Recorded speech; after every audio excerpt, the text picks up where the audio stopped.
isang magandang gabi po sa ating lahat and welcome po sa Usapang Hobby. Ako po ang inyong lingkod sa Silverge. So, ang ating magiging special guest for tonight ay wala nang iba kung hindi si Mr. Gundam Deck. So, kanyang ibabahagi ang kanyang karanasan sa mundo ng Gundam Collecting.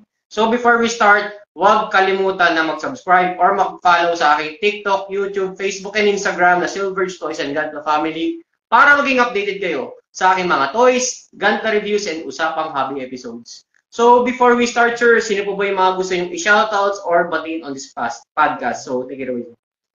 Yun. First off, thank you for giving me the opportunity to join this podcast. Sobrang heartwarming.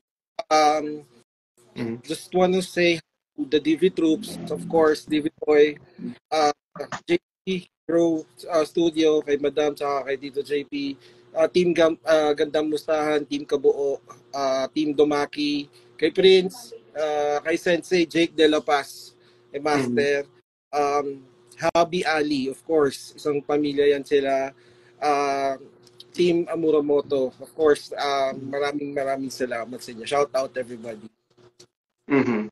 So, sir, lagi ko tong tinatanong sa mga naging guest ko on this podcast eh.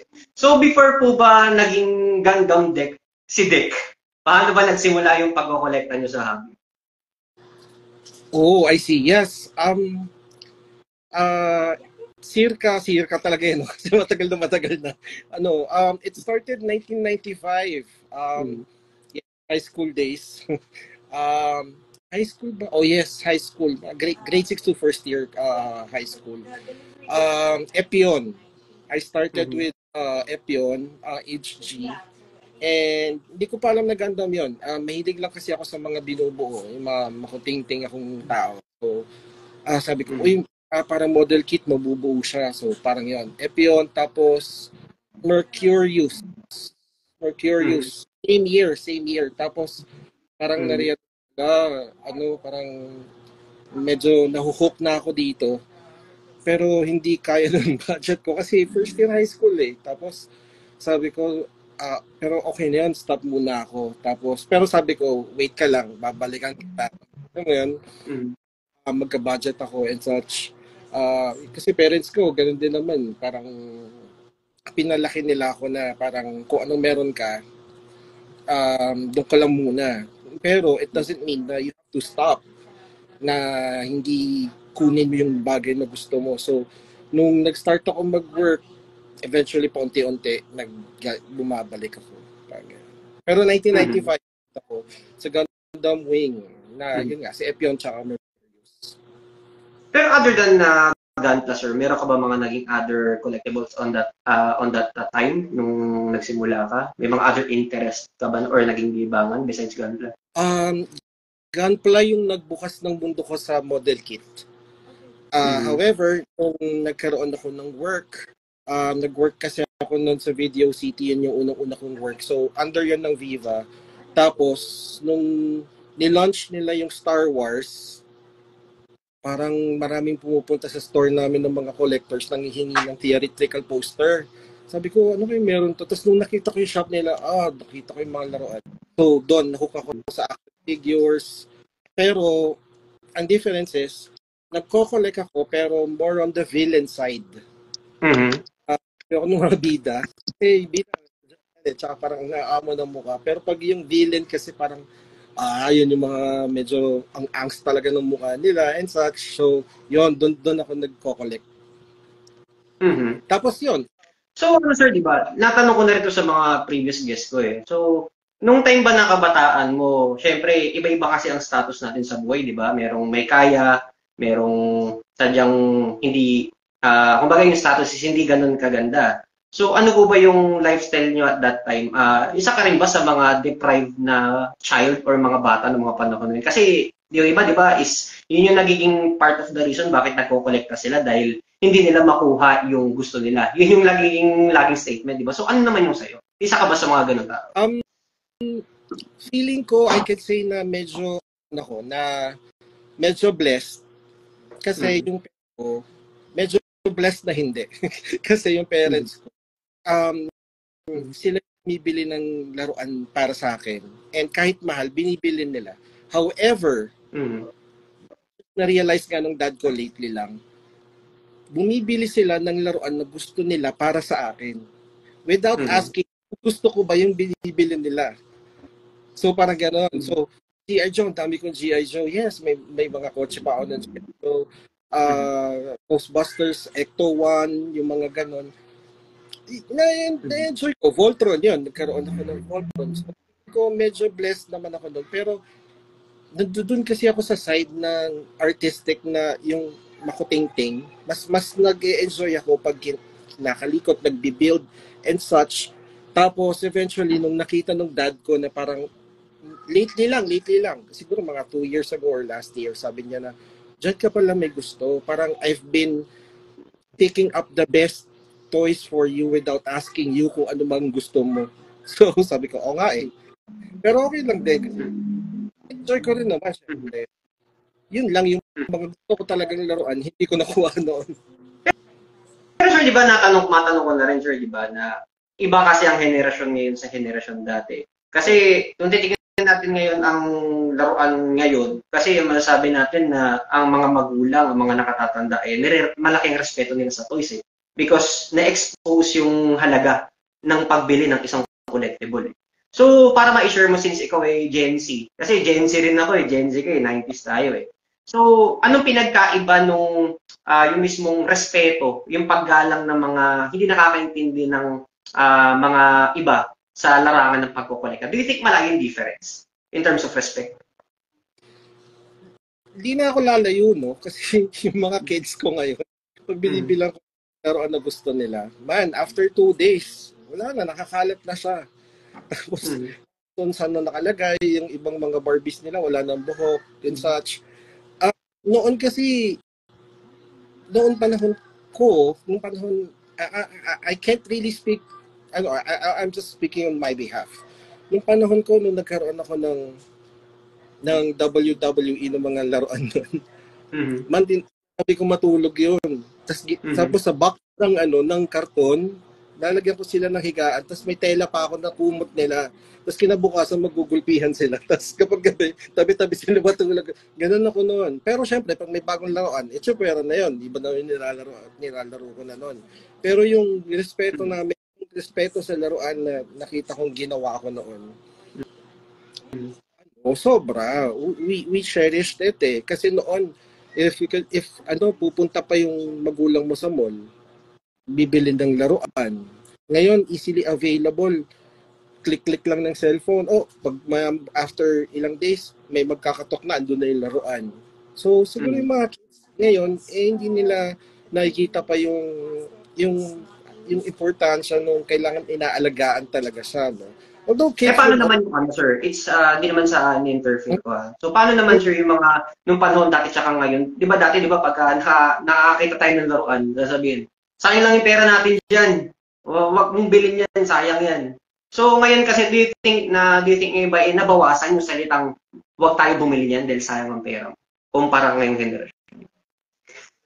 feeling ko hindi. Kasi I hear that a lot from before, na parang, sayang yan, ganyan, ganyan, ganyan. Kaya sa daddy ako lumalapit. Pero, ngayon kasi, ang nangyayari, ginagawa ko na lang siyang if they do something good, then they can get it sa Mm. mga kids ko. Mm. Parang, hindi sayang eh, kasi, ewan ko, siguro dahil ako naglalaro din, or dahil ako collector din, kaya parang hindi. Pero, I respect other people na sasabihin ng magulang, sayang yan, pero natin sa laruan, kasi pagkakain na lang, di ba? Again, ibang niche yun eh. Pero, compared sa buhay ko noon, na naririnig ko sa mom ko, tapos ngayon na parang, sige, instead of me telling my kids na sayang yan, if something good, you can get it. Parang ganun yung ginagawa ko ngayon sa mga anak ko. Mm-hmm. Paano naman sir yung di ba? Ngayon kasi sir, di ba na tayo kasi dati, wala naman tayong social media that time eh. Ang panahon natin ngayon, dati panahon natin are forums, di ba? Forum days. Correct. Ngayon kasi ang bata ngayon is they are very lucky enough kasi there are many ways to learn things na makakuha yung gusto nila by social media. So sir, di ba nagkakaroon din ng pros and cons ang paggamit ng social media, di ba? So para sa iyo ba, nagkakaroon din ba ng negative effects ang social media? Kasi di ba tayo kasi, ang libangan natin is TV, laruan. Eh ngayon kasi, kahit ang isang maliit na bata, gadget lang, masaya na eh. Do you think ang paggamit din ba ng gadget, isa ba rito nagiging malaking epekto kaya hindi nagkakaroon ng interest yung mga bata mag-collect na lang? Yes, yes. Number one, sa mga laruan nga, number one, may makita lang silang ad, di ba? Sa mga game na nilalaro nila, oh, tatay, I want this. Tatay, can you buy me this? May mga ganun na sila. So, tapos yung mga laruan na meron sila, hindi na nila natitreasure ngayon. Hindi tulad tayo noon na makakakita lang tayo sa K-Zone. Mga magazine, mga ganyan. K-Zone, pag kunwari, yung bagong classmate mo, may ganung laruan, o kaya kapag kunwari may pinadalang box dun sa kaibigan mo na galing States, tapos malalam, may mga ganyan pala, ay gusto ko yan, yung ganyan. Tapos, ngayon, wala eh. Lahat makikita na, search, kaya mabilis ngayon, kaya lang yung speed ng attention nila, mabilis din mawala. Kasi nadadagdagan ng mga bago. Kaya parang, kung mapapansin mo, yung newer generation ngayon is, yes, they collect. Kaya mapapansin mo, ang dami na nilang mga side collections. Kasi, ay, gusto ko dito. Samantalang yung noon, I'm not saying it's a bad thing, pero yun nga, yung comparison ng dalawa is, yung mga noon, makikita mas lang, kasi ito yung kinatandaan ko. Ito yung napapanood ko, ito lang. Pwedeng sumaglit ng konti sa iba, pero main ko ito. So, parang gano'n. Tsaka di ba parang just to a little labas ng topic, di ba na kahit na isang bata ngayon, pag laruin mo ng patintero tumbang preso, hindi nila alam. Di ba? Totoo. In fact, ako pa yung nagturo sa mga anak ko. Kasi one time parang nakatapay lang kami. Ako yung nag-draw ng lines. Tapos, tatay, what is that? What is that? Halika. So, tumalon-talon tayo. Tinuruan ko sila. Samantalang noon, kahit ako, kalalaki kong tao, nagsi-Chinese garter ako. Tapos, kasi pinsan ko, babae, sumasali ako sa laro nila. Patintero, agawan base, lahat. Kaya yun. So, the next question is, sir, di ba, na may isa sa mga nagtanong dito na isa sa mga followers ng Silverge Toys and Ganta family. So, ayun, sa tingin ko, troll account to, anime na naman yung character. Laging ganun eh. So, sir, ang tanong dito, sir, is, napapansin ko kasi, nagko-collect ka rin ng iba-ibang brands eh. May Bandai ka, may bootlegs ka. So, ang tanong niya rito is, ilan daw ang Bandai mo at ilan daw ang bootleg? Overall. Okay. Bandai ko, hindi ko, parang pareha sila eh. Ang Bandai ko at bootleg ko, pareho silang hindi mabilang. Kasi, hindi sobrang dami, pero dahil sa, I'm really enjoying the kit itself eh. Yung building it eh. Dami kong mga nasa box pa din na buo na, pero nasa box, hindi ko pa na-display. Pero masasabi ko na ito ko bootleg. Because plain and simple, naniniwala ako na halos wala nang i-review sa Bandai eh.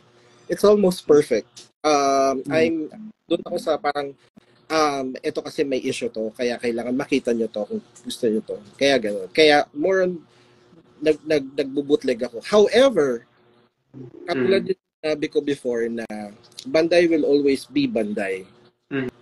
And that's why I also pay respect kay Bandai. Parang gano'n. So, yeah, mostly ng mga backlogs ko dito sa likod, mga Bandai. Pero sir, di ba, para masagot din natin itong nagko-comment na troll, na nag-message sa troll ako na to, sir, di ba? Na, di ba, sa social media kasi, sir, talamak yan eh, na iba-iba ang mga taong kausap mo, di ba? Merong taong matinong kausap, merong taong hindi matinong kausap, merong taong na kailangan mag-agree ka sa gusto niya. Di ba, may ganyang klase, di ba? So, paano kung halimbawa may mataong na magsabi sa'yo, nagsabi mo statement na yun, di ba, na pinopromote mo rin ang bootleg. Paano kung sinabi na wag mong i-promote yung bootleg? Kasi pag pinromote mo ang bootleg, pinopromote mo is pirata. So, anong masasabi mo rin sa tao na sinasabi doon na parang ang lumalabas is ang pinopromote is yung mali, hindi yung tama. Piracy is something that Bandai should work on. Mhm. Not me, not anybody. It Mhm. should be Bandai who should be working on it. Right? Hindi ko sinasabing hindi mawawala yung piracy. However, tumingin tayo sa gilid-gilid, may Nike, may mga kung ano-ano pang mga CDs and such, nandoon yung piracy. However, ang pinapoint out ko lang dito is, it doesn't mean that I'm showing bootlegs as I'm promoting bootlegs. Number one, the reason bakit bootleg yung nasa channel ko is because kapag Bandai yung nilagay ko, halos walang nanonood. Pero pag bootleg, madami nanonood. At the same time, my main purpose here is to help dun sa mga tao na sa ngayon, bootleg pa lang, yung word na pa lang, ang kaya nila. Kung wala pang capacity na makabili. Hindi nila kayang pa lang ang nabibili nila. Or, bootleg lang muna, yun naman, may emphasis sa muna, yung pinagtatayan nila. Kasi naniniwala ako talaga na hindi lahat ng nagbo-bootleg hindi kayang makabili ng Bandai. Marami dyan, may mga nagbo-bootleg dyan kasi gusto muna nilang itry yung hobby natin. That's why they will start with bootleg. Ang dami kong kilala na gano'n, na nag-try. Pero ngayon, pure Bandai na sila. Tapos yung bootleg nila nasa history na lang, nasa likod na lang na, I tried that before, nakapag-bootleg ako. Pero ngayon, puro Bandai na sila. At saka, kumbaga Sir Nick, di ba parang just to add to that, di ba na isa siyang gateway, easiest gateway para makapasok ka sa hobby. Di ba? So, syempre, ilang count ng bootlegs mo, syempre, magkakaroon ka, di ba? Lalo na kung wala kang capacity. Di ba? So, parang as you progress, di ba? Pagka nagkakaroon ka na ng tinatawag na improvement doon sa ginagawa mo, parang nagkakaroon ka na ng familiarization parang nagiging maselan ka na sa details, sa pagbibuild mo. Parang kumbaga na sa ayaw mo at sa gusto mo, balang araw is lilipat ka pa rin sa original and Bandai will always still win. Tama ba ako, sir? Exactly. On point. The thing here is, start sila sa bootleg kasi number one, hindi muna ako bibili ng mahal kasi gusto ko munang i-try to, baka masayang yung money ko. But eventually, okay parang may mga some issues, but ganyan, habang tumatagal yan, mag-start na yan na mag-upgrade nga muna ako ng tools ko. Tapos mamaya niyan, medyo nag-upgrade na ako, nagpa-panel line na ako ngayon. Sunod niyan, na ako, custom na ako, tapos maririnig niya na mas maganda ba yung quality ng Bandai? Mas less stress ba sa kamay? Then, yun. Kaya yung lagi ko sinasabi, hayaan natin na sila yung makarealize. Kasi eventually, marirealize nila, imposibleng din nila malalaman na mas less stress si Bandai at mas maganda yung quality ni Bandai. However, kung gusto nila muna nasa bootleg sila, let them. Yun lang yun.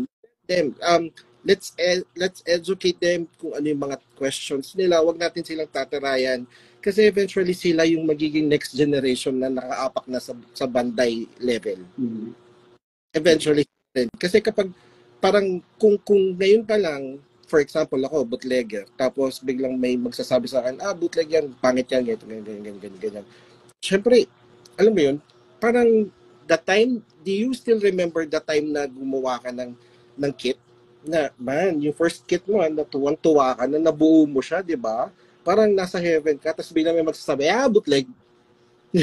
Babagsak yung mundo mo Babagsak yung mundo mo. So, hayaan natin silang ma-educate. Kasi eventually, naniniwala ako na marirealize nila na kung gaano kaganda yung Bandai. Hindi na natin kailangan i-push yung Bandai. Bandai will push itself. Kasi nga, superior, Bandai is superior. I am accepting that fact. At hindi ako natatakot kung may bootleg or wala. Kasi may tiwala ako sa Bandai. At continuous mag-upgrade si Bandai kahit continuous na nag-upgrade si bootleg. Eventually, yun nga, katulad ng sinabi mo, gateway yun Easiest gateway. Parang pasok kayo. Tapos, bootleg lang yung sa akin, pero yung sa inyo, Bandai. It's okay. come on, anong kailangan mo? Anong gusto mong matutunan? Turuan kita ganito, ganyan. Tapos, nga kuya, ang ganda na nito. And then eventually, ay, patry nga ako ng banday kasi yung kuya nagtuturo sa akin, nakabanday, anong feeling? Biglang boom, banday. Wala tayong kinatao and we respected everybody. And gumaganda yung community. Pero paano naman, sir, kung halimbawa, I will be a little antagonistic here, di ba? So, usually, di ba, na sa special mention DV troops, di ba? Na, bawa, magko-comment ka ng isang bootleg, di ba? Tapos biglang magko-comment na, bootleg, pangit ng collection mo, bootleg. Tapos, ang sasabihin ng iba, ito lang kasi kaya ko dahil, syempre, may pinapakain akong pamilya. Merong iba na sinasabi na, ito lang kasi kaya ko. At pangatlo, sinasabi, wala kang pakialam dahil pera ko to, Gunpla is freedom. So, sa iba kasi, lalo na sa mga pure collectors ng Bandai na for them, parang ginagawa lang itong dahilan daw na masasabi nga daw para lang makaiwas sa mga criticisms ng ibang tao. So, para sa iyo, sir, anong masasabi mo rito sa ibang tao na ginagawa nyo lang itong dahilan para masabi lang na ma-accept lang kayo sa community with that reason? Well, basically, para sa akin, kahit na anong tama mo pa, if you have the option, if you can choose between right or being kind, always choose being kind. Kahit pa anong tama, let's be kind to each other kasi baka hindi lang baka lumabas pa yung pagkakaibigan natin outside the hobby. And eventually magkakala pa tayo. So kung before mo sabihin na bootleg and such and such, huwag mo nang i-down. Huwag mo na lang i-down kasi we need that person. We need that person. The person is enjoying it. Ngayon naman, doon naman sa sinabihan ng, bootleg, huwag ka lang din huwag kang masyadong magtampo. Kasi, just enjoy the hobby. Just enjoy the hobby. Let's create a one community na hindi tampuhin at hindi malakas mangtapak. Let's create a one big happy community na nagtutulungan tayo na para maabot natin yung ganitong stage and such. Tsaka parang 'di ba parang just to add to that, sir, I will support you with that 'di ba, with that details 'di ba na oo, even me kasi syempre I have a lot of critics din eh. Pero 'di ba parang let's just make it constructive kumbaga. Kasi 'di ba pagka nagkaroon tayo ng isang bagay, 'di ba, at meron tayong sinishare, parang advice ko na rin sa iba lalo na sa mga sensitibo na pag nag-post ka, dapat ready ka. Kasi pag nag-post ka, may masasabi sa iyo yan eh. Bootleg man yan o Bandai man yan eh. 'Di ba? Pero meron kasi iba na pag nagsalita ng ganito, na iba kasi yung comment kasi walang emosyon yan eh. Merong comment na constructive, merong comment na talagang dudurugin ka eh, 'di ba? So, merong pagka kasi constructive, malalaman naman natin yan na okay naman ito, kaso ganito dapat ang ginawa mo, constructive. Pero kung baga pag below the belt, iba ng usapan yun, di ba? So parang much better focus on those things na sa tingin mo constructive. Kasi pag as you progress at nakinig ka doon sa tao na yon, sa mga nagsasabi sa'yo, I think in the end pa rin, di ba, parang magkakaroon ka rin ng progression hindi lang sa pagbibuild mo, pati na rin sa personality moving forward hanggang sa ma-acknowledge ka ng mga ibang tao except na ikaw ay layuan ng ibang tao. Tama ba ako, sir? Exactly. On point. Like, if you're happy sa isang bagay, then continue. Kasi hindi ako maniniwalang happy ka sa isang bagay. Kunwari may sinabing katabi mo lang, bigla ka na bumagsak. Diba? If you're telling me that this is my passion, I want to build this one, tapos biglang sasabihin nung katabi ko lang na, pangit. Tapos bigla ka na manghihina. Paano mo sa akin pasabihin na passion mo yun, diba? So, panindigan mo yung passion mo, panindigan mo yung happiness mo. Parang wear your shield. Huwag mong hayaan na sila nila. Because at the end of the day, ikaw lang din ang meron na, pagkukuha mo ng lakas ng loob mo. Seeing your collection will make you happy.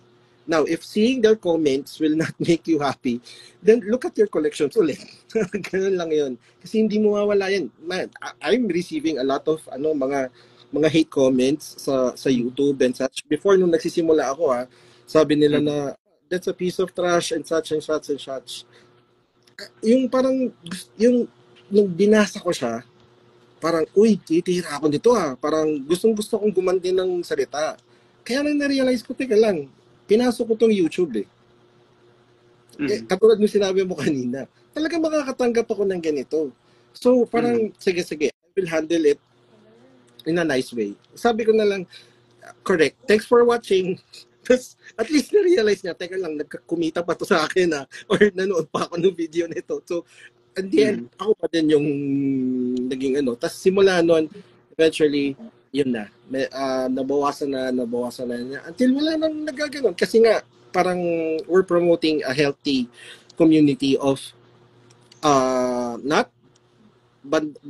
pro Banday, pro bootleg, but a community of builders. Na eventually we will parang respect each other and explain turuan, magbigay ng mga tips and such. At the end of the day, it's not about how many kids you have eh. Sa amin napansin ko yan. Ako, sila Tito JP, sila Yang at Sol, yung mga yan, sila Gandamaki, DV Troops. It's not about the kids that we created. At the end of the day, it's about the friends that we It's about... Tsaka sir, nagpapasalamat din ako shoutouts kay TV Toy Hunter tsaka la TV Troops, di ba hindi lang ako, kasi isa ako sa naging example din na nabigyan din ako ng pagkakataon na ma-share yung gusto ko, yung passion ko na para may introduce yung mga ibang hobbies other than gunplay. Tsaka maganda kasi sa grupo na yan, hindi naman sa pagpapaka-plastic, di ba, na at least yung mga iba na hindi pa ganoon nagsisimula, nagkakaroon sila ng orientation na ito yung mundo ng hobby, di ba? Tama ba? Exactly. Kasi doon din naman sila magsa-start eh. DV Troops, kung papakinggan mo, DV Troops, kay DV Toy yan, so ang iniisip ng iba, puro bootleg dyan. Pero no, marami kang makikita ng mga banday doon na sobrang ang daming nakakuwang mga likes and such. However, yun lang, medyo unahan ko lang, wag lang yung parang uumpisahan na parang papakilala na all banday ako, geto ganyan. Kasi nga talaga, may maririnig sila doon. However, rin yun, pinipigilan talaga ni DV Toy, na ako tumutulong kami nila Tito JP and such, kaming group na let's all be kind. Let's all, because at the end of the day, paglabas mo ng bahay mo, makakasalubong mo siya, hindi naman siya nagagunplay. Tropa kayo eh.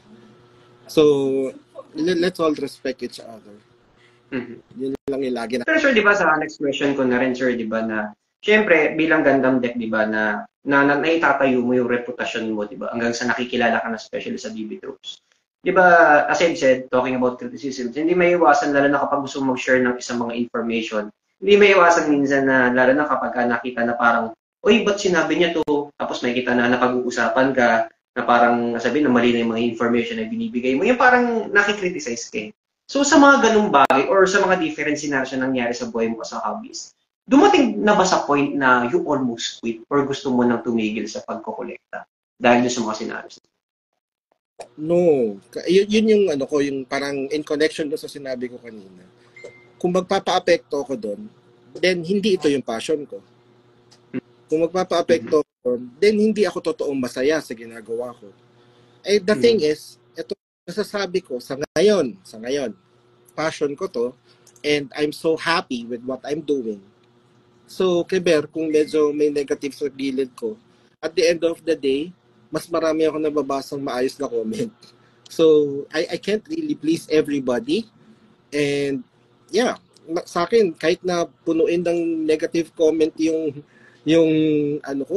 sa totoo lang, yung channel ko, sabihin lang sa akin ng anak ko, Tata, you're the best. Wala na. Game over. Tapos na usapan. O kaya sabihin sa akin ng asawa ko na, ang pogi mo ngayon. Kasi, di ba? Wala na. Game over na. Anong gagawin ng negativity dyan? Tapos biglang makikita mo yung nagsasalita ng negative about sa'yo. Kamukha ni Amuro Ray. O kaya kamukha ni Char. Di ba? Kamukhang yun. So parang, teka lang, ba't ako magpapasira dito? Masaya ako sa ginagawa ko. May mga friends ako sa community. May mga naniniwala sa akin na yun yung isang reason kung bakit gusto kong magbigay ng fair na reviews and such. bakit ako papaapekto sa isang tao na to na Tapos kamukha ni ano? Sir Dick, no? Tapos Sir Dick, no? Dami sinasabi siya pagdating sa mga event, sa mga Toycon, ang bait, no? May sticker ka dyan, sir. Sir, may t-shirt ka dyan. Di ba? So, again, at the end of the day, iba kasi yung community na masaya lahat eh. I-imaginein mo, I mean, look, sila, yung mga kilala din sa community na number one idol ko dyan, sila Carla Toys. Sila Madam. I look up to them. Hindi lang nila ako kilala kasi hindi din ako nakapakilala kasi parang I admire them na medyo malayo kasi nga ako mismo sa sarili ko alam ko na parang ang tataas na ng mga to. Ikaw, sila Sir Gibe, sila ang dami yung sila Sir Arnie and such. Speaking of Sir Arnie, 'di ba? Everybody knows ako nag-start ako as bootleg. Pero every time na nandun ako sa shop ni Sir Arnie, man, wala akong maramdaman na kahit konting pangit na tingin from him. Tinutulungan nila ako, sila Kevin, sobra yung support. And that's why I started to parang balik Banday.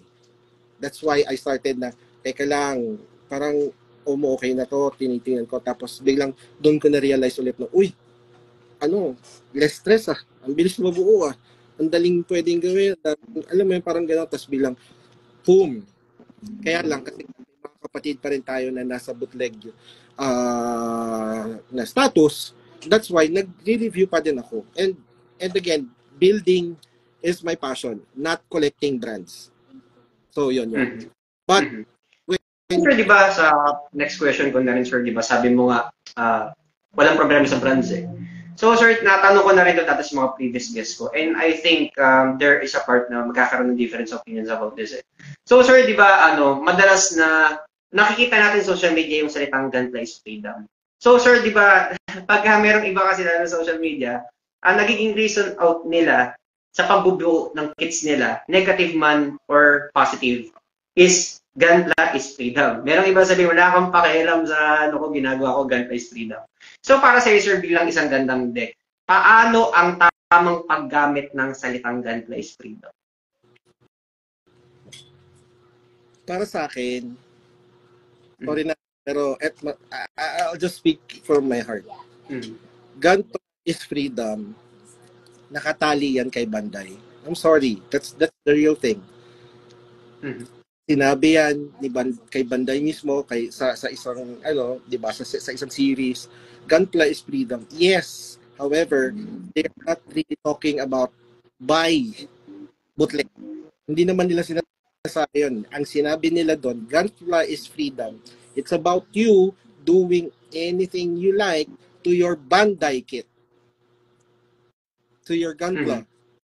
Gunpla registered name yon. I'm so sorry, my friend. However, dun lang tayo totoo. However, we all have our freedom to do what we want, what we can afford, and what we will buy, and what to do with our money. That's our freedom. However, kung magiging technical lang ako, gunpla is freedom. That's patented. Okay. Nakakali kay banda yon. Gunpla is freedom, ipag-aari na yung term na yun, kay banda yon para sabihin, nung sinabi yon, build fibers yata yun, if I am not mistaken, para kung anong gusto mong gawin sa kit mo, you can do it. Yun. I'm quite sure kung ano yung series, however, that's how it is. At the end of the day, sa series na yun, maalala ko may mga kinalaban silang mga bootlegs and such. And I will give it to them. That's Banday eh. Again, bootleg kailangan harapin ni Banday yan. And kung paano nila harapin, din bahala sila. Pero, and pag dumating sa punto na tinanggal nila lahat ng bootleg, I respect them. I respect them. Kasi kung ako may negosyo, I will also do it.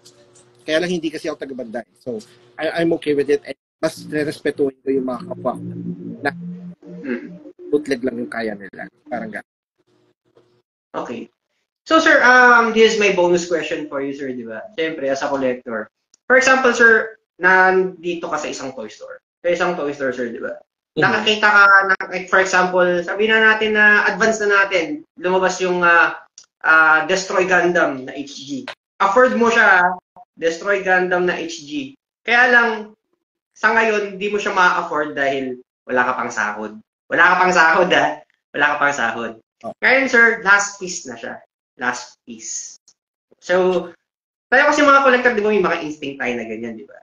So, sir, sa pag last piece na yung kit, ngayon, sir, ang question is, kung last piece na yung makikita mo na Destroy Gundam, saan sa area ng toy section mo siya itatagot pa? Raton.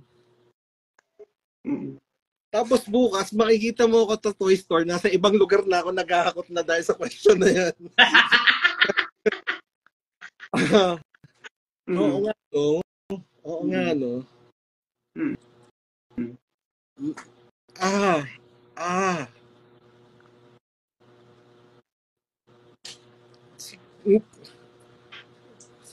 Talaga alam eh. Kasi, maraming nag-ano ng mga toy cars, right? Tapos, lalagay ko sa PlayStation area, makikita at makikita yun siya eh. Pero, sa Barbie, may sariling market si Barbie eh. Siguro gagawan ko na lang ng magandang deal yung asawa ko. Para bilhin niya na lang sa akin yun. Kasi ako nilalagay ko talaga yung sarili ko sa sitwasyon na as much as possible di ko siya itatago kasi natatakot ako makukuha, may possibility makuha siya ulit eh. Siguro yun, sabi ko sa wife ko na parang, sige, 2 months mo akong alipin, ako maghuhugas ng mga bagay-bagay ng ganyan. Ganon. Pero, kung talagang hindi mo kaya, again, pangit din, isa pang pangit yun. Parang, may bootleg tayo, may banday tayo. Kung hindi mo kaya parehas, wag mo nang ipilit. Wag natin ipilit. Pwede pang masira yung buhay natin or masasaid pa tayo sa utang o kaya mangi-scam tayo. Wag na. Kasi, nagbo-bootleg ka na buburaot ka pa. So parang bakit? Double jeopardy yun, tol. Paisa lang. Parang, di ba, parang tama ka, sir, di ba? Tsaka, lagi natin iisipin, kung alam natin na hindi kaya na ma-afford pang isang bagay. Lagi, merong reissue, di ba? May reissue. So, kung di mo man siya ma-afford, may reissue or may mga resellers na magbebenta ng specific item na yun. Kasi ako, as a staff din ng isang toy store, na-encounter ko yung ganyan na tinatago sa likod, tapos sasabihin, babalikan ko, di ba? So, nangyayari is, dalawang senaryo nangyayari. Nakukuha ng collector, ngayon yung nagtago, magagalit. Sabihin, ba't binigay ko? Di ba? Siyempre, kaya kawawa ang staff sa mga toy store actually. Kasi sisilagi ang mga staff. Meron namang isang senaryo na tinago ng isang customer yung kit sa likod, tapos ipapakita, pagka nakita ng isang collector na nasa likod, ang sisisihin ng collector, yung staff. Sabihin, sir, ba't tinatago mo to? Di ba, may ganyan kasing senaryo. Kaya parang ako siguro isa sa mga naging living witness kung bakit, kasi dumating na sa akin yung ganyan, di na, Silvers, ba't tinatago mo yung kit sa likod, di ba? Parang ganun yung nangyayari, di ba? So, parang just to educate na lang din sa iba na parang bigyan din natin ng respeto yung mga staff. Kasi parang minsan, dahil lang din sa frustration na hindi natin nakukuha yung gusto natin, nabubuntong natin yung galit sa which is nandyan na staff para makatulong sa'yo. Tama ba ako? Oo naman. Tsaka, let's all accept the fact na hindi natin trabahador yung mga nasa mall, okay? Huwag tayong post na parang, saan na yung tinago ko? Imagine mag-aasta-asta ka, tapos on the first place, hindi mo binili ng una. Tapos ngayon magagalit ka sa akin. Parang wag naman. Parang nandiyan sila yung mga nag-a-assist sa amin para mapadali yung buhay namin tapos aawayin pa namin. So parang wag yun, bad yun. Wag yun. I mean, siguro kaya natin bumili ng banday pero unahin natin, alam mo yun, mahalin yung mga tao. kasi free yun. Free yung may magandang ugali kaysa mag-spend tayo ng much more na pera sa banday. Unahin natin alamin kung ano yung pakikipagkapwa-tao, lalo na sa mga tao na nasa mall na handang tumulong para sa atin. Hindi biro yung trabaho ng mga yan. Imagine ilang hours nakatayo yun. Di ba? Tapos magtataguan, tapos problema pa yun pag may nawawala o kaya tapos yung iba may quota pa. Di ba? Parang tapos biglang away-awayan mo pinatago mo lang naman tapos hindi mo pa binili. Sana binili mo na lang. So parang yun lang, wag. Mga kaibigan natin yan sa industriya. Wag natin silang awayan. Mhm. So sir, sa next question natin sir, di ba? It's about naman sa pag-vlog mo sa Gundam Deck. So sir, the question is, saan nanggaling yung salitang Gundam Deck? And how did it start?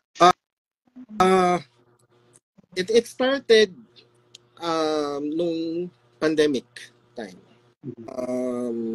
May COVID yung wife ko. Tapos kailangan namin na magkahiwalay na kwarto kasi kailangan ma-isolate siya, ma-isolate din ako. Kasi pwedeng may chance na pwedeng mahawa ako. Siya na-confirm ako, hindi ako kasi nagpa-check eh. So, habang nasa kwarto lang ako, nagbubuo ako noon. Tapos sabi ko, YouTube, ilabas ko nga to. Tapos sabi ko, anong name ko? Tapos, medyo gusto ko low-key lang noon eh. Medyo low-key. So, sabi ko, ipa-translate ko kaya yung pangalan ko into Japanese. So, kinausap ko yung mga Japanese, yung pinsan ko na nasa Japan. Yun nga, sabi nila, Deck is Deku. Sabi niya. Kaya lang sabi ko, parang bakit naman Deku lang. Tapos, fan ako ng Zaku. Again, yung villain side, lagi ako. So, parang, Zaku Deku, parang pad. So sabi ko, sige na nga, I'll go with Gundam Deck, paninindigan ko to. At the same time, gusto ko kasi hindi madaming kapangalan. Kasi kapag deck, ang dami na yun dami na sa So sabi ko, Gundam Deck, sige, paninindigan ko na lang yun siya. Tapos kaya yun, hanggang sa nabuo si Gundam Deck. However, bigay nyo na sa akin kung bakit Zaku yung yung mukha na nandoon. Kasi nga, more on the villain side ako. Sobra yung pagrespeto ko kay hindi pala pagrespeto. Kasi hindi ko alam talaga kung talaga mabait Char ba. Pero sobra yung pagkagusto ko kay Char. Yun lang. Pero sir, 'di ba sa paggagawa ng content, 'di ba? TikTok man 'yan or YouTube, 'di ba na? Kasi pag sinabi kasing content creator, 'di ba? Ang sinasabi kagad ng iba ay kikita ng pera 'yan. Inisip kagad pera hindi passion. So bilang Gundam Deck, ano ba ang mas matimbang sa'yo? Passion or monetization? Yun. Napakagandang question nun. Unang-una, pumasok ako ng YouTube kasi gusto kong i-share lang naman. Yun yung mindset ko talaga nun. Gusto ko lang i-share kung anong ginagawa ko dito sa room. And that time, nag-unbox ng isang Gunpla. Hanggang sa sabi ko, total may YouTube na din naman ako. Tapos may nanonood. Sige, share na lang ako. Nag-ano ko. And then, time passes, parang inaano ko na. Parang minamadali ko na yung pag-build ng kits. Para lang may mai-upload ako. Tapos na-realize ko, teka lang, hindi ako masaya. Hindi na to yun. So, bumalik ako dun sa ko, which is building. So, mas importante yung passion mo kesa sa pera. Kasi kung iisipin mo yung pera monetization, hindi mo makukuha agad yun eh. Hindi mo makukuha. Matagal na process yun eh. Baka nga hindi mo pa makuha yun eh. Tsaka, I'm not talking to you. Tsaka di ba parang i-add ko dyan naman na para i-ano ko sa kanila na akala nila porque naka 1,000 subscriber ka sir, kikita ka na ng pera. Hindi ganun kadali yun. Diba para kasi sa iba sir, kung practically ngayon, kasi karamihan kasi ngayon, mga content creator hindi man sa hobby, pati sa totoong buhay. Kaya lang sila nagpo-content hindi dahil sa gusto nila ginagawa nila. Para na nasa pera. Tama ba? Exactly. Don't forget yung reason mo na kung bakit ka sa YouTube. Kasi kung talagang kung ang main reason mo masaya ka sa pag-build, then stick with it. Kasi kapag kung money matters talaga, sobra. And tingnan mo din, we have to maliit lang din ang mundo ni Gunpla. So kung doon ka babawi, hindi ka makaka-million views. Promise. Kung doon ka lang mag-debase, hindi ka basta-basta kaka-million views. Kahit sila, Aurelius and such, diba? Medyo nahihirapan sila. Kasi hindi naman ganun kalaki yung mundo. Hindi ganun kadami sa community natin. However, if you're loving what you're doing, again, susunod yung ma-realize na nandiyan na yung mga bagay-bagay na meron na palang dito, meron na palang what do you call this? Meron na palang letter sa akin sa YouTube, hinihingi na yung bank account ko. May real talk to. It actually happened na parang nandiyan na si YouTube asking for my details para sa yung sa CAPTCHA para masend na nila yung. Hanggang ngayon hindi ko pa siya inaayos, promise. Hanggang ngayon hindi ko pa siya inaayos. My wife knows it. Hanggang ngayon kasi nga ando doon ako sa punto na kailangan ko munang matapos tong build na to kasi yung iba nag-aabang ko anong review ko sa kit na to. At the end of the day, it's not about the money. Well, it plays then. Well, it's a big part. However, nandoon yung yung mga kaibigan mo na natutulungan o nakikilala sa community. Yun yung pinaka-importante eh. Hindi yung pero mawawala yan, promise. Tsaka hindi naman walang trabahong vlogger. Wala akong alam na trabahong vlogger. Diba? Mag-apply tayo ng totoong trabaho. Kung gusto mong magkapera, mag-apply tayo ng totoong trabaho, tapos mag-kit tayo, tapos mag-YouTube tayo. Pero kung sa YouTube mo kukunin yung ipakain ng pamilya mo, pangbibili ng mga kung ano-ano, good luck. Yun lang yung sasabi ko, good luck. Kung hindi ko tinatapakan yung or puputukin yung balon mo sa ulo mo. However, it may take some time. It may really take some time. So, might as well, habang maaga pa, look for a job. And then, habang nagtatrabaho ka, YouTube ka, kapag talagang lumibenta ka na, then sa YouTube na you're earning na stable kasi di ba hindi rin naman stable ang YouTube pero pag napansin mo may stable viewers ka na and such, then sige mag-resign ka hanggang. Tsaka just to add to that, sir, di ba na ako, halimbawa ako, hindi naman ako monetize di ba? Tsaka parang kumbaga lang i-treat na lang natin ang monetization as a bonus. It's only a bonus kasi di ba? Kasi pagka kasi ang mindset mo is pera, hindi para i-enjoy ang ginagawa mo is may stress ka lang. Kasi diba yung mga ibang content creators, ganyan di ba, na nai-stress sila kasi hindi nila alam yung kino-content nila. Pero kung ikaw is nandun ka lang dun sa path na gusto mong tawirin na ito lang yung gusto kong gawin kasi ito yung gusto kong ginagawa. At hindi mo alam, baka one of these days, hindi man taon, or baka malay natin, lalo na pag na-acknowledge ka ng ibang tao, lalabas sa AdSense mo na you're not applying for a monetization kasi mas pinili mo ang gusto mong ginagawa kaysa piliin na maging mukhang pera. Tama ba ako? Exactly. And it's actually a give and take. Pansinin mo, yung mga malaking kumukubra ng malaking pera sa YouTube, let's accept the fact sila yung mga tumutulong na tao. So, di ba? Let's give first. Let's give. Let's spend time with our viewers. Let's spend time what they want. Let's give them.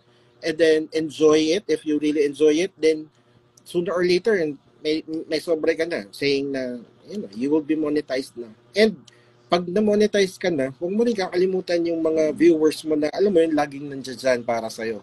I'm not saying na you give them money or something, pero always say thank you. Tapos, kung anong gusto nilang mapanood. As much as possible, pag-isipan mo kung paano mo sila mapapasaya. Pero kung iisipin mo paano ka kukubra, kailangan mo munang isipin paano ka magbibigay. Yun. Kasi the more that you give, believe me, tenfold you'll take it. Mm-hmm. Pero sir, di ba sa next question ko rin, sir, di ba, is this is again about your account or your content as a Gunpla vlogger. So sir, ano po ba ang ang current status or ang vision mo as a Gundam Deck?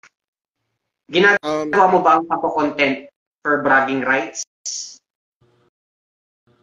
for fame, for legacy? I would love to think na legacy. I would love to think na legacy. Although, syempre, at the back of my mind, again, I'll be straightforward na, syempre maganda rin yung bragging rights, pero anong pagyayabang ko? Hindi naman ako yung nagdala ng channel sa taas. It's the viewers. Tapos, diba, I would love legacy. Yun yung gusto kong gawin. Yun yung pipilitin kong gawin na legacy na si Gundam Deck, bago ako naging magaling sa Gunpla, sa kanya ako nanonood. Kasi yung mga reviews niya, ganyan, sinasabi niya na kagad if it's for newbies or not, or what, ganyan. Kasi after nila graduate sa akin, syempre sa bootleg ako, di ba? So, lilipat na sila sa mga bandaydista na ano na vloggers. Andiyan na sila ah, Tito Jake, yung sila Tito JP, ayan na, yung mga banday talagang malalakas, mga mostly banday talaga sila. Tapos nandiyan na yung mas higher sa kanila, yung mga tipong nagpe-paint na and such. Pero gusto ko ako mo yung maging gate nila na nag-alaga sa kanila habang newbie sila. Na itong mundong papasokin natin is a mundo for everybody, not for like pang 1 month, 2 months lang na hobby. This is a lifetime hobby na matututo ka and may progress na bootleg, tapos improve, tapos banday, tapos improve, yung mga ganun. So, gusto ko sa first gate na magbubukas at magsasabi sa kanila ng here's what to do, here's what to expect, and such. However, gusto ko din na makatulong din doon sa mga master sa taas na kunwari may mga idea sila na what can we do up to our community. Yun, na gusto ko din na tumulong sa kanila na, sir, sali ako. Nakita ko nga yung Kamanava nyo and malapit lang ako doon. So sabi ko, every first Sunday, sabi ko, minsan sisilip nga ako doon. Parang gano'n. Malapit lang ako doon. Sa SM North lang ako ba? Kaya yun, saya naman. Speaking of diba? Speaking of that, sir, diba, na since na nabanggit mo nga yung sa misis mo. So, besides being a content creator as a Gundam Deck, kamusta naman si Gundam Deck bilang isang tatay? At may asawa. Cool.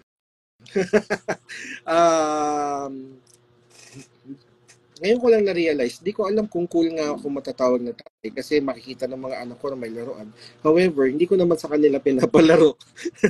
So parang bigla akong binawi, hindi pala ako cool.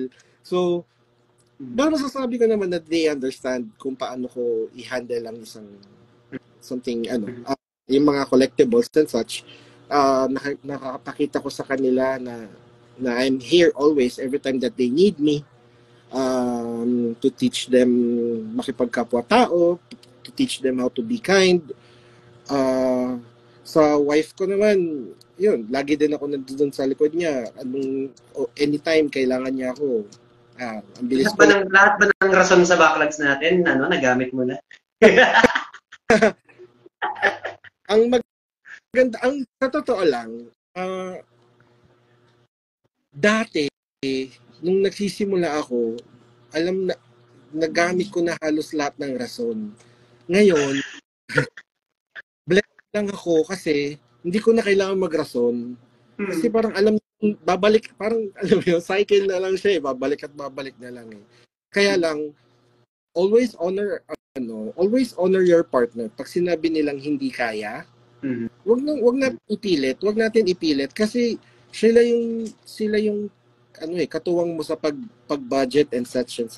Hindi naman nila sasabihin na hindi kaya dahil trip lang nilang hindi kaya Kasi kung hindi pa talaga nila kaya, dapat noon pa hindi ka na nila pinag-Gundam. Kaya lang dahil nag-Gundam ka, pag sinabi nila hindi kaya, it means next week or next month baka pwede. Huwag tayong sasama ng loob sa kanila. Tapos ang ginagawa ko minsan may mga episodes ako na na kasama sila sa vlog, yung anak kong 7 years old, yun, siya yung nagre-review dati nung Sakura Freedom. Masaya naman, lalo na work from home ako. So, nagsasawa sila sa akin kasi lagi ako nakatingin sa kanila. Tapos ito, pag walang ginagawa, nagbi-build, ganyan. I'm happy and blessed na meron akong partner or wife na naiintindihan yung hobby. Naiintindihan, hindi siya yung taong, laruan? Hindi siya ganun. Pag the way she sees it, parang, that's his lifeline. Kasi yan yung zen niya. Diyan siya nare-relax, diyan siya, peace, kaya. Tsaka diba sir, just to add to that, sir, diba na sa hobby natin, bilang tatay at bilang lalaki sa pamilya, hindi lang tayo magiging gateway para maipakita sa anak at asawa natin yung ways of life. Tayo rin ang way kung paano natin ipaparealize sa kanila yung mundong ginagalawan natin sa di ba? Kasi mahirap na yung if you're being selfish to your wife, na lagi na lang sa'yo lahat ng favor, pero hindi mo binabalik sa asawa mo yung favor, di ba? Para mangyayari is, except na maging suportado siya sa'yo sa lahat ng ginagawa mo, siya pa yung magiging against sa'yo sa ginagawa. Di ba? Exactly. Tsaka here's something na pag-isipan natin, di ba? Ang galing-galing natin na magbuo ng Gundam, tapos yung pamilya natin, di natin bubuo. So, kailangan buuin natin yung pamilya natin. Yun. Panindigan natin kung ano yung ginawa natin. Let's be good to our partners, sa mga anak natin, and sa mga kaibigan natin. Kaya yun.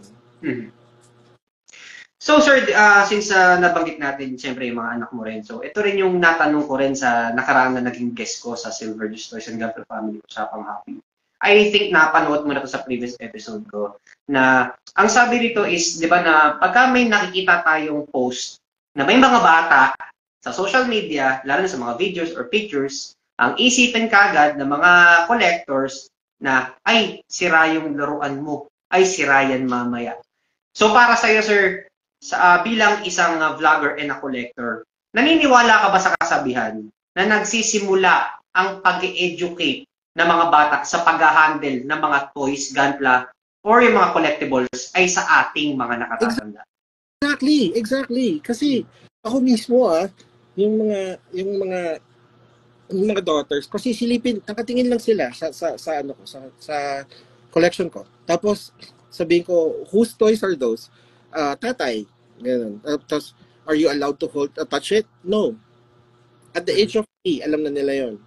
Tapos, ganun din. Basta may makita sila dito, pag alam nilang Gundam yun or Gunpla or kaya gamit ko o kaya collection ko. No, hindi. Pero may mga laruan ako na kunwari may bibili ako sa mall or sa Shopee. Like for example, mga Monopoly, yung board game. Malalaman nila yun na pwedeng hawakan kasi tatawagin ko kagad sila eh. Come on, let's play this. Ganyan. Pero pag nakita nilang nasa table ko, tas alam naman nila itsura ng Gunpla, so alam nila na hindi. So, yes, it will start from us. Hindi lang sa hindi paghawak ng laruan, pero yung pagrespeto ng hindi nila gamit. Dapat, paano naman, Sujit, kung halimbawa, merong iba na magiging antagonistic or magiging kontrabida sa statement mo. Sasabihin, ay, ginawa ko na sa anak ko yan, in-educate ko na, tinuro ko na kung paano mag-handle ng laruan. Pero still, ganun pa rin sila, pasaway, sinisira pa rin yung mga collection ko. Kaya nawala na ako ng gana mag-kolekta. So sa tingin mo, sino yung may pagkukulang? Yung mga bata natin or yung bata na tinuturuan niya or yung mismong nag-educate, yung may kakulangan?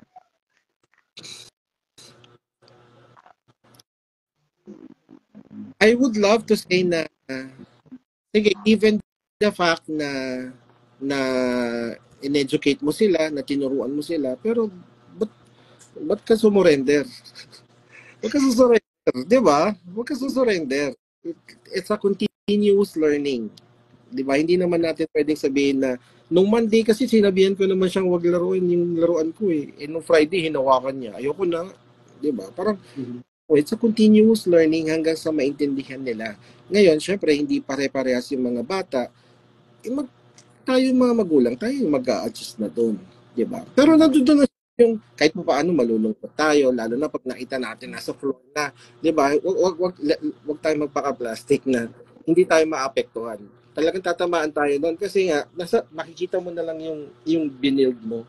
Nag-spend ka ng time, nag-spend ka ng money, nag-ipon ka para doon, tapos makikita mo na sa floor na hindi na lang ba, kahit aso, kahit pets mo na lang, diba? Tapos makikita mo doon. Pero let's always be kind. Libre lang yun. Wag nating hayaang i-high blood din yung sarili natin. Pero naiintindihan ko, kung may konting galit kayong maramdaman, so mag-shoot up yung galit nyo. However, yun nga, wag nating kalimutan na at the end of the day, kaya ko pang ulit bumili niyan, kaya ko pala kesa naman sa mas stress ako ano pa mangyayari sa akin and such. Kapag sa anak naman natin, at the end of the day, anak ko pa rin to. Mas importante tong anak ko kaysa sa gunpla ko. Diba? Hindi ko gugulpihin yung anak ko. Hindi ako magsistop ng gunpla dahil mahal ko yung gunpla. Ako na lang yung siguro iiyak ako sa harap ng asawa ko kasi sama ng loob ko. Pero, di ba, wag mong hihintuan. Wag natin hihintuan. Parang yung paggagunpla din naman natin di ba? Parang everyday, for sure kahit kayo na matagal kayo sa industriya ng paggagunpla, ang dami niyo nang nakilala na kahit yung mga Japanese builders kasi nakikita ko kayo noon, you're talking with them. Pero for sure, parang until now may mga bago pa rin kayo natututunan. So, ganun lang din yun. Wag natin sabihin na sinabihan ko ni anak ko na wag galawin pero nag-stop na lang ako. Wag kang magano, wag kang possible. Nag-stop ka kasi gusto mo mag-stop. Yan. Wag mo na isip sa anak mo. Kasi again, anak mo pa rin yan. Pero para naman sir kung halimbawa sir, tayo sir di ba mga collectors, pinapangarap natin na as a collector di ba na ang mga susunod na henerasyon na sa mga anak natin maging isa ring collector. So what if kung halimbawa ang anak mo possible na hindi niya maging hilig ang hilig mo? Bilang ikaw isang tatay at isang collector, ano ang magiging reaction or mararamdaman mo if hindi niya maging hilig ang hilig? It's okay. Sorry, ang bilis ko sumagot no. Okay lang kasi collection ko to Bakit mo magiging collection to? Parang gano'n. Siguro kasi gano'n din ako pinalaki ng dad. Parang ang yaman ng magulang ko ay hindi ko yaman. Yaman nila yon. So ang collection ko, hindi collection ng anak ko yon. Ngayon, kung ipapass on ko sa kanila, edi swerte sila. Pero yung para ipasabihin sa kanila na gustuhin nyo yung gunpla, no. Hindi. However, yung anak ko, yung dalawang babae, yung pangalan ng isa, Kylo. Dahil kay Kylo Ren sa Star Wars. Tapos yung isa, si Rey naman. So, pinangalanan ko sila ng gusto ko. Pero, yun nga, binigyan ko na nga sila ng pangalan na galing sa akin. Pati ba naman ba yung hobby ko, i-ano ko pa sa ano. Pero malaking bonus yun pag nagustuhan nila yung hobby ko. Yung hobby natin. So, edi swerte sila kasi at least buksan lang nila yung pinto, makita na nila si Gundam Deck. Di ba? Nasa kwarto ko na sila. So, maganda nga yun. Pero hindi ko, never kong ipupush yung hobby ko sa kanila. Pero, pinapa-watch ko sila ng anime, ng Gundam. Kaya lang isang 7 years old tsaka isang 4 years old. So, wala pa silang, wala akong nakikita ang trip nila. Pero,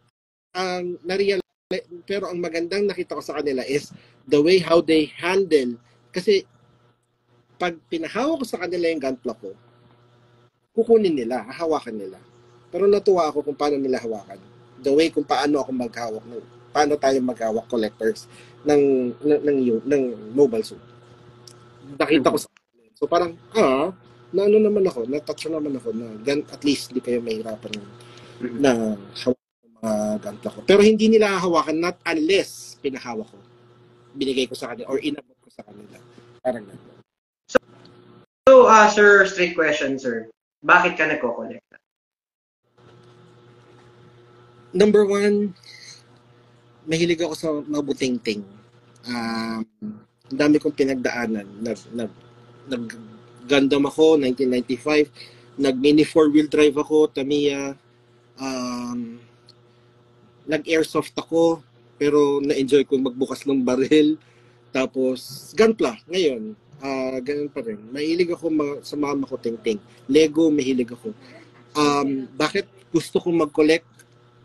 Kasi gusto ko yung magkaroon ng sariling room na nandoon yung mga laruan ko at saka yung mga gadgets siguro like computers and such, PlayStation and such. Ganon. Yun yung main goal ko. Wala pa ako doon. Pero malayo-layo na rin.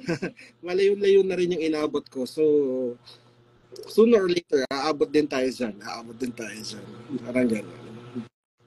So, bilang isang Gundam Deck, in one word, sir, ano ba yung isang word na gusto mo na mga followers or yung mga subscribers mo na makaalala, na ma-remember?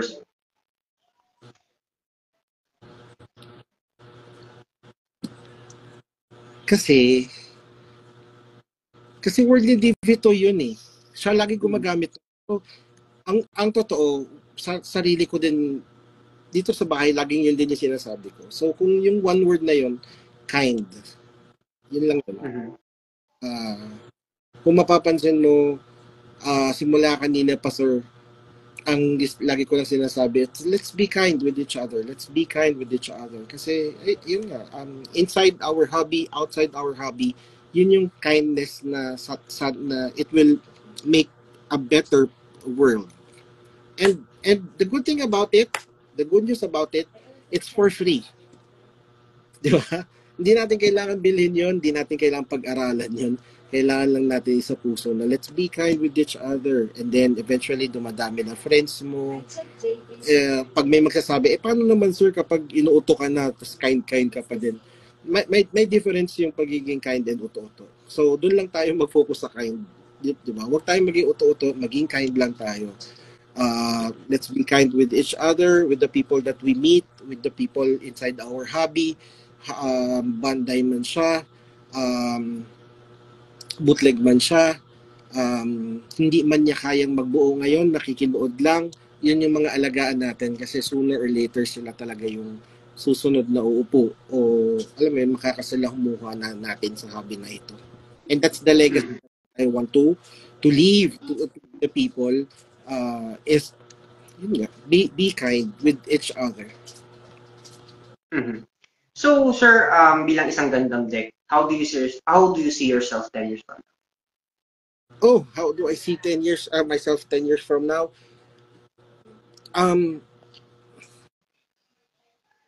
I would love to say na I'm still part of the community. Malamang sa malamang medyo madami na rin tayong tulungan kasi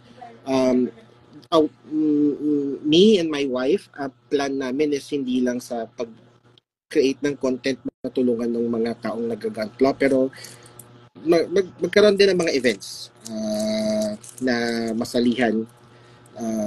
Yun, masyadong suntok sa buwan para sabihin na to be the greatest gunpla builder. I don't want that.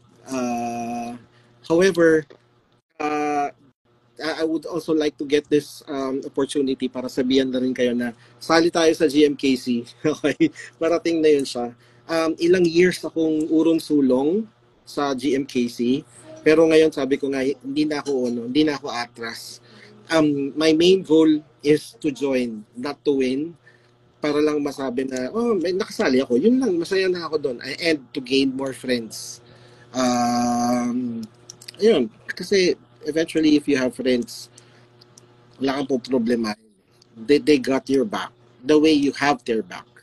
Yan sila Boss Fredo, sila Yang Atsol, Dumaki, yan, lahat sila, Tito JP, Ezekiel. They definitely know how I have their back. I got their back, man. Paninindigan ko yun. Kung anong pwede kong may tulong, I will help them. Diba? Pag sinabing tulong, hindi kagad cash yun, diba? Pero support. Just like Tito JP, Madam Rowie, Uncle tuloy, Tito Jake, look at them. Parang returning the favor. Hindi pa nila ako iniiwan. Nandiyan pa rin sila. Nakakatuwa. Nakikita ko yung mga comments nila and such. And yun. The way they got my back, parang ganun din ako. And lalo na sa'yo, sir, like, sabi ko kasi nung message ka, sabi ko parang, oh shoot, April Fools ba to? Tapos, si Silversh to eh. Seryoso ba to? Tapos inisip ko, na-hack ba yung account nito? Tapos sabi ko, kahit naman na-hack yung account niya, posible makikilala niya. Pero sobrang thankful ako kasi you're giving everybody a chance to, alam mo yun, a space in this podcast of yours. Kasi iba-iba pa rin yung mga tao, iba-iba yung pinaniwalaan natin and such. So, natutuwa lang ako kung paano mo sila nabibigyan ng space sa'yo. Si Tito JP, yun, sana lagi mo nang gawin, balik interview ka. Sako Aurelius interview mo di ba, lupit noon. Tapos yun, everybody, we're here to the Gunpla community, sa mga bati-bati tayo. We will be here na to support yun naman. Siguro may mga mangilan-ngilan pa rin, hindi natin maalis dyan yung medyo iba yung tingin nila sa sarili nila. Pero wag natin silang i-mind. Okay? And when I'm saying na iba yung tingin nila sa sarili nila, I'm not talking about the elitist. Okay? Kasi let's accept the fact, marami rin mga pasaway na bootleggers. Diba? It's actually from both sides. I'm not saying na pag sinabing, may abang elitist kagad. No. Marami rin sa bootleggers. So, ayaan lang natin sila mag-build tayo ng sobrang lakas na mortar and wall para conserve natin yung community na gusto natin na eventually in the end lahat tayo magiging happy sa imagine mo ang sarap kaya na may community na malapit sa iyo or 'di ba na may kakilala ka na parehas kayo ng sabay-sabay kayo mag-build sa bahay, 'di ba? And yun yung ganun community sana na meron tayo lahat. Ang tutulungan. So, for my last question na lagi kong tinatanong sa mga guests ko. So, ano naman yung additional advice na may papayo mo sa mga new generations na collectors na papasok, hindi lang sa other toy lines, pati na rin sa mundo ng ganta. So, take it away, sir. Oh, I see. Good question. Number one, love what you're doing. And as much as possible, tanggalin niyo yung pera sa mind niyo. Kasi yung pera, masasagot yan kapag may trabaho ka. So, alam mo yun, hobby is hobby, pera is work yan. So, to earn money, you have to have work. Tapos, to lose money, you should have hobby. Pero hindi, masaya ka naman, di ba? So, kung naging masaya ka, kung anong ginagawa mo, kung sa tingin mo hindi ka masaya sa Gunpla, hanapin mo kung saan ka masaya. Kung baka naman masaya ka sa Bioman o kaya masaya ka sa Transformers, then go for it. Pero hanapin mo yung totoong saya mo para kahit sino pa, and believe me, once na nakita mo yung totoong saya mo, kahit sino pang negative dyan sa gilid mo, hindi ka bibitaw. Hindi ka matitinag. Hanapin mo yung totoong saya mo. Yeah, yun. Kasi parang yung sa work lang yan, di ba? Parang work, di ba? Mahirap yung trabaho, pero pag natutunan mo mahalin yung trabaho mo, marirealize mo yung trabaho mo, hindi na pala trabaho kasi naglalaro ka na. So parang gano'n lang din yun. Sa hobby, kahit mahal yan, di ba, for sure, maraming instances na hindi mo makakalain, mabibili mo yung ganitong kamahal na item, pero nabili mo. Pero, tapos marirealize mo, oh shoot, saan ako kumuha ng pera? Kung sa usual thinking lang, hindi ko makukuha or hindi ako makakapagbuo ng ganito kalaking pera, pero nabili ko. Di yun dahil sa gusto mo eh. So, if you like it, you'll get it. Believe me. Hindi ka makakatulog, gagawa ka ng paraan. And yun yung isipin mo doon. Kaya, mahalin natin yung ginagawa natin. Let's all be respectful sa mga nauna. At let's all be respectful and mabait and accommodating sa mga bagong papasok. Kasi yung mga nauna, yan yung hindi na dapat natin yung mga senior na yan sila, yung mga second bago sila, tayo yung kailangan na nag-accommodate sa mga bagong parating. And again, kahit gaano pa katama na kailangan magbanday ka, kahit ba gaano katama, always choose to be kind. Kaya yun, kung kahit tama ka pa, kung pwedeng mag-shut up ka na lang kung makakasakit ka sa sasabihin mo. Let's always choose to be kind. Kasi sasabihin na lang natin na, sir, Silverge, di ba ganito, di ba dapat nasa rule, di ba ganito, dapat ganito, di ba?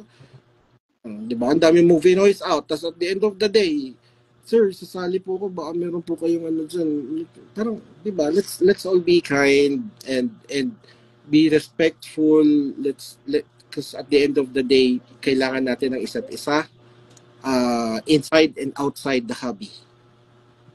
Yeah, yun. And believe me or not, sir, lahat ng kung ano man mga sinasabi ko ngayon, lahat yan hubog sa akin kung paano ko pinalaki ni Divitoy, nila JP Roy, sila yung mga kapatid ko yung mga yan, sila Domaki, silang lahat kung paano nila ako Tinrit,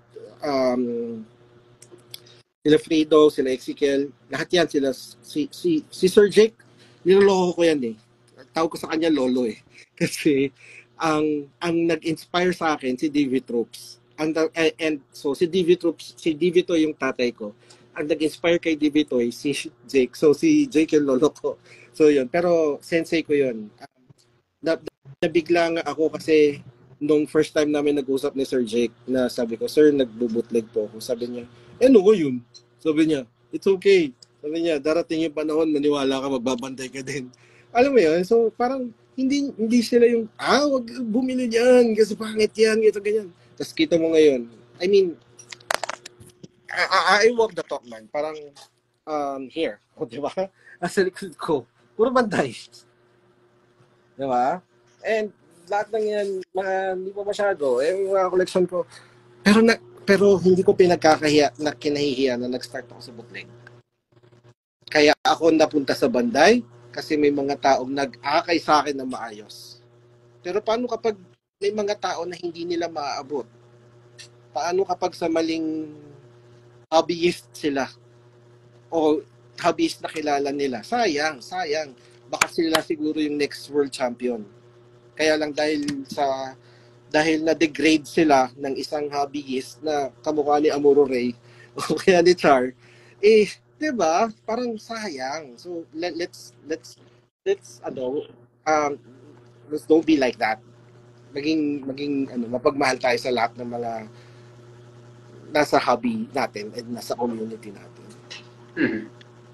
So before we end this podcast, Sir Dick, I will give you this chance para may gusto ka pang pasalamatan or meron po kayong gustong i-promote sa inyong YouTube or TikTok or Facebook page. So I will give you this time, sir. So take it away.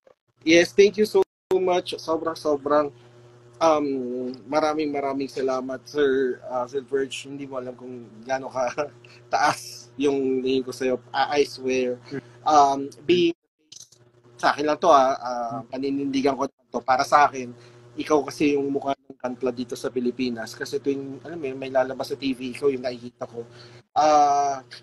But love and respect sa lahat ng DV troops. Love and respect to you guys kay sa Master DV Toy Hunter, Sir JP, Madam Rowie, mahal na mahal ko po kayo, ng JP Rose Studio, Team Ganda Mustahan, Team Kabuo, Team Dumaki, Team Prince, kay Sensei Jake, kay Muramuto, Hobby Ali.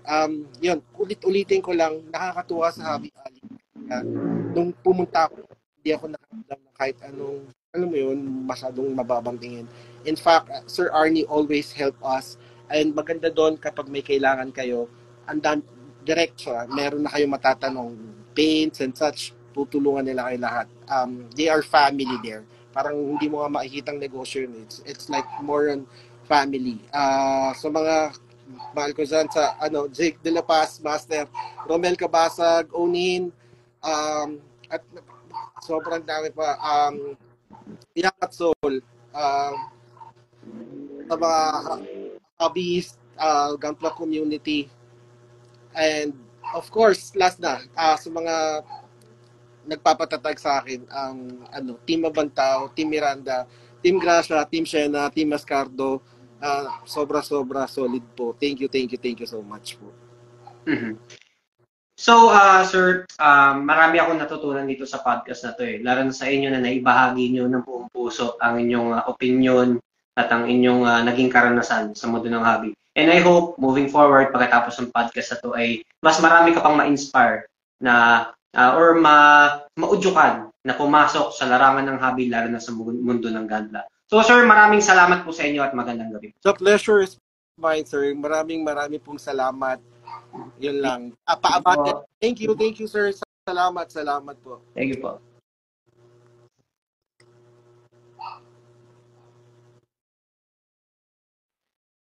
Yan, so isa na naman panibagong episode ang natapos dito sa ating podcast na Usapang Hobby. Ako po ay patuloy na nagpapasalamat sa inyong patuloy na pagsuporta. Tulad sa pinagdaanan ng ating naging panauhin ngayong araw na to, mahirap ang buhay na kahit sa mundo ng Gunpla na meron man tayo na pagdadaanan na pagsubok, natural sa buhay yan. May mga tao man na hindi tayo nagugustuhan sa ginagawa natin. May mga tao man sila nasasabi hindi maganda sa atin. Natural lang sa atin yan. Huwag nating damdamin yan, guys. Kasi balang araw, gawin natin yung motibasyon at yung mga taong di naniniwala sa atin. Malay natin, sila pa ang magiging kaibigan at sila pa ang susunod sa atin. Dahil sa ating pagpupursige at sa pagpapakita ng pagmamahal sa larangan ng hobby, lalo na sa gadla. So before I end this podcast, huwag kalimutan na mag-subscribe or mag-follow sa aking Facebook, YouTube, Instagram at TikTok na Silverge Toys and Gunpla Family para maging updated kayo sa aking mga toys, gunpla reviews, and usapang hobby episodes. So hanggang dito na lang tayo, guys. Maraming salamat po sa lahat ng mga nanood. Happy collecting and God bless. See you next time dito sa Usapang Hobby. Maraming salamat po.